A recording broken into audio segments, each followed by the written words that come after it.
And I'm like, what is this? Why? And instead of running from it, I get curious. And I think if we could just get more curious, like I've been reading a whole lot of Krishnamurti recently. I love Krishnamurti. And one thing he says is don't know yourself, because knowing is based in the past and past is based off of memories.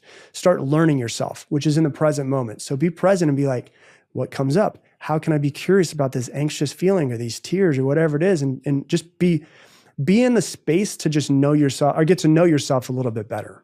Yeah, it's so great. I mean, talking about that goes to me back to what we were talking about at the start of it. You were saying how this idea of, well, what if the worst thing happens? What if the best thing happens? And we were talking about this idea of Jim Carrey, and you were saying that there's this experience of, well, I lost who Jim Carrey was.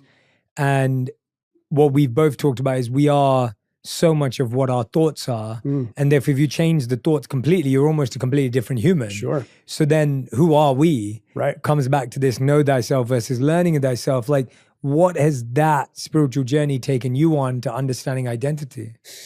I mean, God, Jay, that's like as deep as it could go. That I am just a soul that chose this life.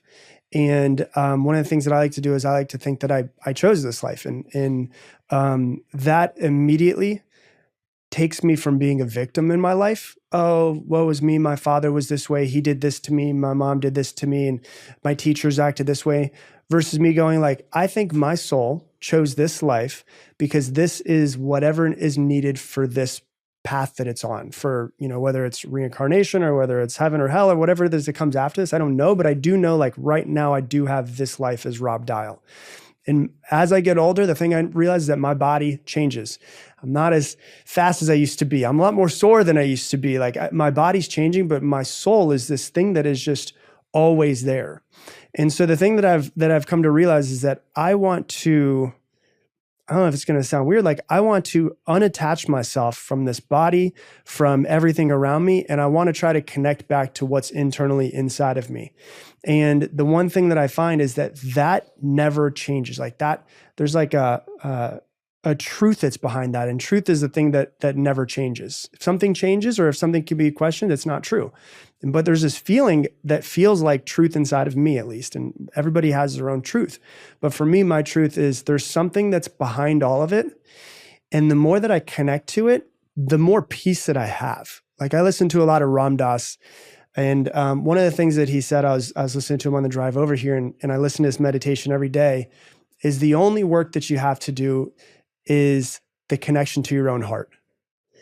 And so I'm always constantly thinking, what's in the way of my own heart? What material possessions, what things that I want to get are in the way of that?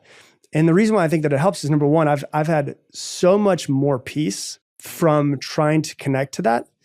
And my relationship with my wife has been so much better because of it, because I'm not blocking her from letting her in. She's experiencing me fully. She starts to be able to open up even more in different ways. I'd be able to experience her more fully. And so for